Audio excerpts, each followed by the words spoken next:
Assalamu alaikum student. Today we are going to study our next theory, which is literary theory, psychoanalytical literary theory. Psychoanalytical literary theory, जैसे कि हमें नाम से ही वाज़े हो रहा है, ऐसी थ्योरी जो कि हमारी साइके से कनेक्टेड है, ऐसी थ्योरी जो कि हमारे माइंड से कनेक्टेड है, ठीक है, जो कि साइकोलॉजी के बारे में बात करती है। ये थ्योरी जो है वो डेवलप की थी सिगमंड फ्रॉइड ने और जैक्स लैकन ने।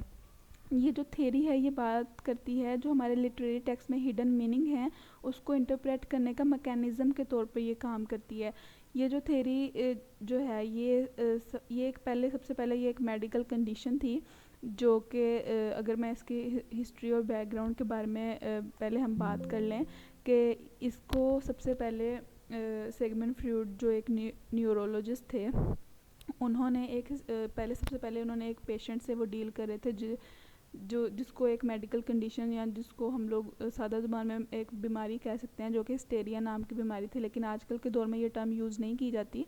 हिस्टेरिया की जगह पे ये नाम यूज़ किया जाते हैं, जैसे कि एंग्जाइटी और सो ऑन।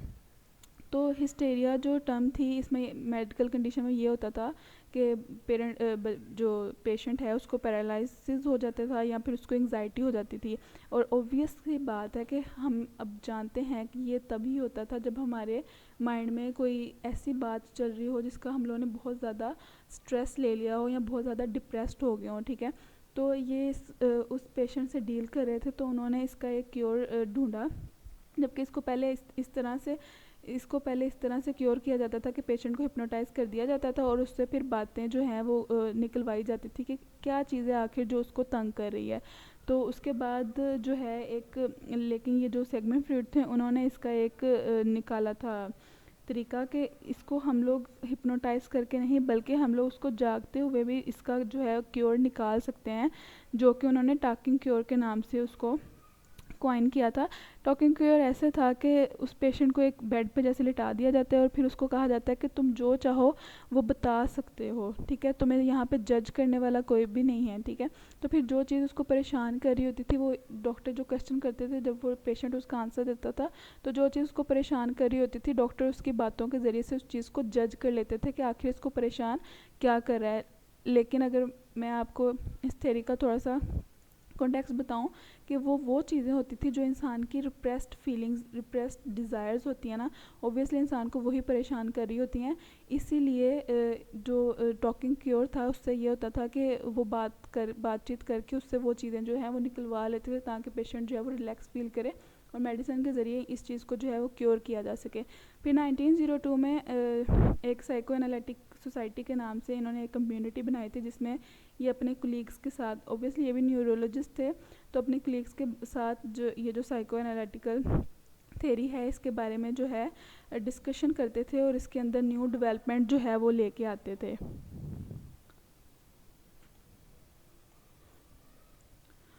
उसके बाद हमारे पास है ओडिपस कॉम्प्लेक्स। ओडिपस कॉम्प्लेक्स आप लोगों ने ये नावल तो पढ़ा ही होगा, ठीक है। ये एक इम्पोर्टेंट एस्पेक्ट है फ्रॉइड की साइकोएनालिटिकल थ्योरी का। वो एस्पेक्ट कैसे है, जैसे कि अब हम लोग ये देख लेते हैं कि ओडिपस कॉम्प्लेक्स जो है ये हमारे लिटरेरी टेक्स्ट में किस तरह इन्फ्लुएंस करता है। वो इस तरह के ओडिपस कॉम्प्लेक्स हम लोगों ने पढ़ा था, ये एक बेटा जो है उसके अंदर रिप्रेस्ड डिज़ायर होती हैं अपनी मदर के लिए, ठीक है।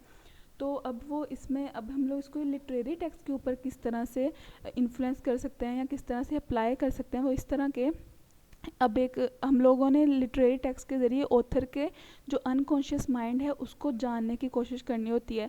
और वो हम इस तरह से जान सकते हैं कि जो ऑथर है उसने लिटरेरी टेक्स्ट लिखा है उसके अंदर जोन से सिम्बोलिज़म और जोन से मेटाफर यूज़ किए हैं, उसका एनालिसिस करके उसकी लिटरेरी रिप्रेजेंटेशन मतलब उसकी जो लिटरेरी डिवाइसेस हैं उसका एनालिसिस करके उसके रेजोल्यूशन एंड रिप्रेशन मतलब उसका करैक्टर जो उसने बिल्ड किया है वो करैक्टर किस किस्म का है उसका एनालिसिस करके और उस करैक्टर को उसने क्या क्या खसूसियात दी हैं, मतलब उसने क्या क्या उसके अंदर उस करैक्टर की कौन सी डिज़ायर्स और रिप्रेशंस हैं जो उस प्ले के अंदर या उस नॉवल के अंदर शो करवाए गए हैं।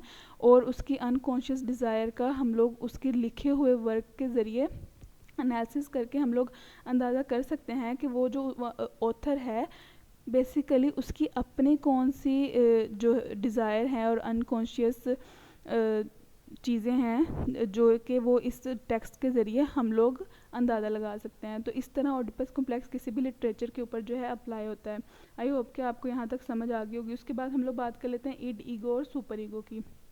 इड, ईगो और सुपर ईगो ये जो 3 क्रूशियल पार्ट हैं किसी सिगमंड फ्रॉइड की साइको एनालिटिकल थ्योरी के। इड, ईगो और सुपर ईगो ये हमारे माइंड के एक ऐसे हिस्से हैं जो कि ह्यूमन बिहेवियर पे बहुत ज़्यादा इफ़ेक्ट करते हैं, ठीक है। अब ये जो ईग है ये हमें कहती है कि कोई भी काम करने के लिए बोलते हैं। जैसे फॉर एग्जांपल अगर मैं आपको ज़्यादा अल्फाज में समझाऊँ कि इड कहती है कि मुझे कुकीज़ खानी है, ईगो कहती है कि ये जो कुकीज़ हैं ज़्यादा नहीं खानी चाहिए, ठीक है। लेकिन जो सुपर ईगो है ये हमें प्रोटेक्ट करती है। ये हमें कैसे प्रोटेक्ट करती है? ये हमें एहसास दिलाती है कि अगर मैंने ज़्यादा कुकीज़ खा ली तो हो सकता है कि मैं इससे वेट गेन कर लूँ, ठीक है। तो इस तरह इड, ईगो और सुपर ईगो ये हमारे माइंड के अंदर 3 फ्रेंड्स की तरह काम करते हैं। और ये जो सुपर ईगो है ये हमें जो है उन चीज़ों के ऊपर मादा करती है जो कि हमारी सोसाइटी के लिहाज से एक्सेप्टेबल होते हैं, ठीक है। ये हमारे मोरल और वैल्यू को जो है वो माइंड में रखती है, मतलब वो उसका एहसास हमें दिलाती है, ठीक है। और इग जो है ये बेसिकली रिसिस्ट करती है हमारी बेसिकली डिज़ायर्स होती हैं जिसको हम लोग पूरा करने के लिए सरप्रेस्ड हो जाते हैं, ठीक है। लेकिन सुपर ईगो जो है वो क्या करती है कि वो हमारी हेल्प करती है कि हम लोग इड के ऊपर काबू पा सकें। आई होप कि आपको इस एग्जाम्पल के ज़रिए इड, ईगो और सुपर ईगो की समझ आ गई होगी। उसके बाद हम लोग बात कर लेते हैं लेवल ऑफ अवेयरनेस की। लेवल ऑफ अवेयरनेस वो हैं हमारे माइंड के लेवल्स, ठीक है। अब यहाँ पे मैं एक आइसबर्ग की एग्जांपल दे रही हूँ जो कि मोस्ट कॉमन एग्जांपल है और हम लोग भी यही यूज़ करेंगे, ठीक है। आइसबर्ग ये कुछ इस तरह से होता है, ठीक है। ये जो इसकी टिप है ना, टॉप, ये जो है ये हमारी कॉन्शियस है, ठीक है। ये जो ये वाला पोर्शन है जिसको हम लोग जिस तक हम लोग आसानी से पहुंच सकते हैं, मतलब हमारी जिसके ऊपर आसानी से जिस तक हम लोग पहुंच सकते हैं, जैसे कि हमारी मेमोरीज़ हैं या कुछ ऐसी बातें हैं जिसको हम लोग हल्का सा रिकॉल करेंगे तो हमारी असेस जो है यहाँ तक हो सकती है। लेकिन ये जो पोर्शन है ना बड़े वाला जो कि नीचे छुपा हुआ है जहाँ तक हम लोग पहुँच नहीं सकते, ये हमारा कहलाता है अनकॉन्शियस, मतलब हम लोग इससे वाकिफ़ नहीं होते हैं। और ये जो अनकॉन्शियस पार्ट है ना ये हमारी पर्सनैलिटी का हिडन पार्ट होता है, ठीक है। और ये हमारी पर्सनैलिटी के ऊपर इफ़ेक्ट भी बहुत करता है। इफ़ेक्ट कैसे करता है? ये इस तरह इफ़ेक्ट करता है कि ये जो हमारी डिज़ायर्स है ना जिसको हम लोगों ने रिप्रेस किया होता है, अनकॉन्शियस पार्ट में हमारी वो चीज़ें होती हैं, मतलब वो हमारी ख्वाहिशात जिसको हम लोग पूरा तो करना चाहते हैं लेकिन हमारे हालातों वाक़यात या हमारी कंडीशंस या वो चीज़ मतलब सोसाइटी ऐसी है कि हम लोग उसको पूरा नहीं कर सकते हैं। तो ये जो चीज़ें हैं वो हमारी अनकॉन्शियस में होती हैं जो कि हम लोगों को बहुत ज़्यादा सरप्रेस कर देती हैं बाद में, और इसी वजह से हमारे बिहेवियर के ऊपर बहुत ज़्यादा इफ़ेक्ट होता है, ठीक है। तो आई होप कि आपको कॉन्शियस, सबकॉन्शियस और अनकॉन्शियस की समझ आ गई होगी। इसके बाद हम लोग बात कर लेते हैं ड्रीम फ्री एसोसिएशन। ये जो ड्रीम और फ्री एसोसिएशन है ये कनेक्टेड हैं हमारे कॉन्शियस इन चीज़ों के साथ, इन तीनों चीज़ों के साथ, ठीक है। अब हम लोग बात कर लेते हैं ड्रीम जो है ये किस तरह से उसके साथ अनकॉन्शियस के साथ कनेक्टेड है। ये जो ड्रीम है ना ये फ्रॉइड की जो थ्योरी थी साइको एनालिटिकल थ्योरी, ये उसका मोस्ट इम्पोर्टेंट पार्ट है, ठीक है। अब ये इसके साथ कनेक्टेड कैसे? अब मैंने अभी आपसे बात की थी अनकॉन्शियस वो होती है जो कि हमारी डिज़ायर्स होती हैं जो कि हमारे अंदर रिप्रेस्ड होती हैं जिनको हम लोग निकाल नहीं पा रहे होते शायद हमारी सोसाइटी की वजह से, या फिर वो सिचुएशन ऐसी होती है कि हम लोग उसको पूरा नहीं कर पाते।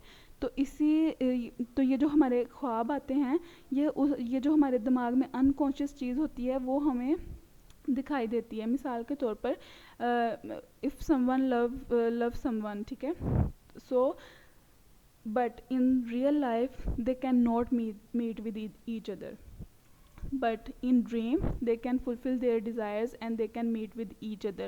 So that thing is our unconscious thing, मतलब unconscious में तो हमारी वो ख्वाहिश थी ना कि उससे मिले और उससे बात करे, लेकिन वो रियलिटी में पॉसिबल नहीं थी, ठीक है।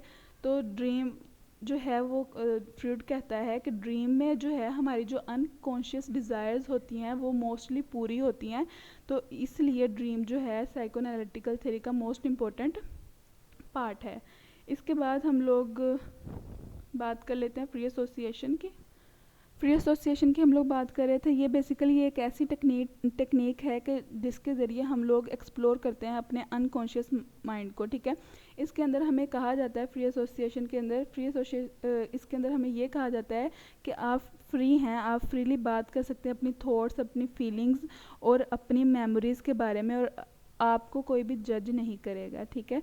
तो ये जो फ्री एसोसिएशन है, ये किसी भी पेशेंट की या किसी भी डिप्रेस्ड पर्सन की हेल्प करती है कि हम वो अपनी जो रिप्रेस्ड डिज़ायर थी उनका इजहार कर सके, और जब हम लोग उनको जज नहीं करेंगे तो ऑब्वियसली वो उसका इजहार कर देंगे। So that is the free association. उसके बाद हम लोग बात कर लेते हैं साइकोसेक्सुअल थ्योरी की। साइकोसेक्सुअल थ्योरी के बेसिकली 5 पार्ट्स हैं जो कि मोस्ट इम्पोर्टेंट थ्योरी है, ये भी साइको एनालिटिकल थ्योरी में। तो साइकोसेक्सुअल थ्योरी जो है ये सिगमंड फ्रॉइड की थ्योरी का मोस्ट इम्पोर्टेंट पार्ट है, इसको भी इग्नोर बिल्कुल नहीं करना है। और ये जो 5 स्टेजेस हैं, ये 5 स्टेजेस जो हैं ये शो बताती हैं साइको एनालिटिकल थ्योरी को, ठीक है। तो इस तरह साइको एनालिटिकल थ्योरी जो है साइकोसेक्सुअल थ्योरी पे जो है डिपेंड करती है। हम लोग इसकी फर्स्ट स्टेज देख लेते हैं, ओरल स्टेज है, ठीक है। ये पहली स्टेज जो है इसमें बच्चा होता है पैदा होने से लेकर 2 साल की उम्र तक का बच्चा, ठीक है। इस स्टेज में ये होता है कि बच्चा जो है इसके अंदर ईटिंग की डिज़ायर्स होती हैं, ठीक है। ईटिंग की डिज़ायर होती है, तो जो इसकी केयर टेकर है जब वो इसकी ईटिंग की डिज़ायर पूरी कर देती है तो वो उसके ऊपर ट्रस्ट करना शुरू कर देता है, ठीक है। फिर होती है एनल स्टेज। एनल स्टेज वो स्टेज होती है जिसमें बच्चा जो है वो वॉशरूम ट्रेनिंग करता है, ठीक है। इस वॉशरूम ट्रेनिंग के अंदर सिगमंड फ्रॉइड ये कहता है कि अगर तो ये ट्रेनिंग जो है इसकी पॉजिटिव वे में हो जाती है, मतलब बच्चे को पॉजिटिव रिस्पॉन्स मिलता है, टॉयलेट ट्रेनिंग जो है इसकी पॉजिटिव वे में हो जाती है, वो आसानी से जो है वो वॉशरूम जाना सीख लेता है, तो फिर तो उसकी पर्सनैलिटी के ऊपर भी पॉजिटिव इफेक्ट पड़ता है। लेकिन अगर वो बच्चा को उस ट्रेनिंग के दरमियान कोई नेगेटिव रिस्पॉन्स मिलता है तो उसकी पर्सनैलिटी के ऊपर बहुत ज़्यादा इफेक्ट होता है। मतलब इस टॉयलेट ट्रेनिंग के दौरान अगर उस बच्चे को कोई नेगेटिव कोई ऐसा इंसिडेंट हुआ है जो कि नेगेटिव है, जो कि उसको वो कर देने वाला, शर्मिंदा कर देने वाला है, तो ऐसे एक्सीडेंट जो है उसकी पर्सनैलिटी के ऊपर बहुत ज़्यादा इफ़ेक्ट करते हैं। उसके बाद हमारे पास है फेलिक स्टेज। ये जो फेलिक स्टेज है जिसके बारे में हम लोग अभी पढ़ रहे थे, ये फेलिक स्टेज वो स्टेज है जिसके अंदर बच्चा जो है वो 2 जेंडर्स को अंडरस्टैंड करने लगता है। अंडरस्टैंड से मुराद कि उनके दरमियान डिफरेंस करने लगता है, मेल और फीमेल्स के दरमियान डिफरेंट करने लगता है, और उसके अंदर ओडिपस कॉम्प्लेक्स जो है वो उसकी जो ओडिपस कॉम्प्लेक्स की डिज़ायर जो है वो उसके अंदर आना शुरू हो जाती हैं, ठीक है। फिर लेटेंसी स्टेज ये वो स्टेज है जिसमें बच्चा जो है सोशल स्किल्स को सीखता है, जिसमें बच्चा जो है अपने सोशल कम्युनिकेशन, सोशल सर्कल और सोशल सर्कल की वैल्यूज़ को समझता है, और इसमें जो है बहुत ज़्यादा ईगो और सुपर ईगो जो है वो डेवलप होती है, ठीक है। जिसमें हम लोगों को हमारा जो माइंड है वो हमें एहसास दिलाता है कि ये जो इड पहले हमें बताती है कि मुझे ये करना है, फिर ईगो जो है वो उस चीज़ का हमें बताती है कि ये ठीक है या गलत है। सुपर ईगो जो है हमें सोसाइटी के लिहाज से गाइड करती है कि क्या ये हमारे मोरल वैल्यूज़ के इक्वल है जो हम करने जा रहे हैं। तो इसमें ये जो लेटेंसी स्टेज है इसके अंदर बच्चे को जो है इन चीज़ों के बारे में जानना वो शुरू हो जाता है। उसके बाद आ जाते हैं जेनिटल स्टेज। ये बेसिकली 12 ईयर से स्टार्ट होती है और ऑनवर्ड चलती है हमारी डेथ तक। और ये जो जेनिटल स्टेज है इसके अंदर बच्चा जो है टोटली नॉलेज रखने लग जाता है हर चीज़ के बारे में, उसकी सेक्सुअल डिज़ायर्स के बारे में, उसकी पर्सनल लाइफ के बारे में, हर चीज़ के बारे में वो जानने लग जाता है। और फिर ऑब्वियसली जब वो हर चीज़ के बारे में जानने लग जाता है तो उसके अंदर बहुत सारी डिज़ायर्स भी जो हैं वो उभरती हैं। अब वो डिज़ायर्स अगर तो उसकी वो फुलफ़िल हो जाती हैं वक्त पर तो जो उसकी लाइफ है उसके ऊपर हेल्दी इफ़ेक्ट होते हैं, लेकिन अगर वो डिज़ायर्स उसकी फुलफ़िल नहीं होती, रिप्रेस्ड हो जाती हैं, या फिर कोई ऐसा वक्त आता है जिसमें वो उन चीज़ों के बारे में जान नहीं पाया था और उसको उन चीज़ों को रिप्रेस्ड करना पड़ा था, तो फिर वो जो उसकी रिप्रेस्ड फीलिंग है उसको बाद में बहुत ज़्यादा सप्रेस्ड करती हैं। वो कैसे करती हैं कि उसको एंग्जाइटी होती है, वो उन चीज़ों को लेके सोचता है, परेशान होता है। तो यही चीज़ जो है वो बाद में इंसान को हिस्टेरिया की तरफ लेके जाती है, जो कि आजकल डिप्रेशन और एंग्जाइटी के नाम से भी फेमस है। और उसकी पर्सनैलिटी के ऊपर बहुत ज़्यादा असर डालती है, मतलब उसकी पर्सनैलिटी जो है इंसान की उसके इन स्टेजेस के ऊपर बेस करती है, अगर मैं आपको सादा ज़ुबान में बताऊँ। और ये जो जेनिटल स्टेज है, इसमें सम टाइम ऐसा भी होता है कि जो टीनेजर्स हैं ना, वो अपनी इड की सुनते हैं, ठीक है। सम टाइम ऐसा होता है कि जो इड है उसको इमीडिएट सेटिस्फेक्शन चाहिए होती है। तो जो टीनेजर्स हैं उस ईगो को और सुपर ईगो को इग्नोर कर देते हैं और इमीडिएट सेटिस्फेक्शन की तरफ चले जाते हैं, मतलब इड जो है वो उनको कंट्रोल करती है। तो आपको इड, सुपर ईगो और ईगो पढ़ाने का मकसद ये था कि हमें कभी भी इड की नहीं सुननी है, बल्कि हमें अपने सुपर ईगो और ईगो को भी माइंड में रख के फिर हमें कोई ना कोई रिस्पॉन्स जो है वो करना चाहिए। और इड जो है वो हमारी इमीडिएट डिज़ायर्स होती हैं, इमीडिएट सेटिस्फेक्शन होती हैं, जिसको हम लोग पूरा करने की कोशिश करते हैं। और हम लोगों ने कॉन्शियस, सबकॉन्शियस और अनकॉन्शियस के बारे में पढ़ा। ये वो चीज़ें हैं, कॉन्शियस और सबकॉन्शियस तो वो है जो हम जानते हैं, मसला अनकॉन्शियस का जिसको हम जानते नहीं हैं, जो हमारे अंदर कहीं ना कहीं रिप्रेस्ड हैं और उसकी वजह से हमारी लाइफ पे बहुत ज़्यादा इफ़ेक्ट होते हैं। और इन स्टेजेस को पढ़ाने का मकसद ये था कि इन स्टेजेस के ज़रिए से ही हमें पता चलता है, इन स्टेजेस के ज़रिए से ही हमें पता चलता है कि हमारी जो लाइफ है उसके ऊपर क्या क्या इफ़ेक्ट हो रहे हैं। तो अगर तो ये स्टेजेस हम लोग सक्सेसफुली जो है वो गुजर जाते हैं इनके ऊपर से और ऐसे कोई असरात नहीं होते, तो हमारी पर्सनैलिटी बहुत ही हेल्दी पर्सनैलिटी होगी। लेकिन अगर ऐसे वाक़यात हो जाते हैं जिनकी वजह से जो है कोई ना कोई ऐसा ट्रॉमा हम लोगों ने फ़ील किया है या जो हमारी डिज़ायर्स हैं वो अनफुलफिल रह गई हैं, तो उसके बाद हमारी पर्सनैलिटी पे असर होंगे।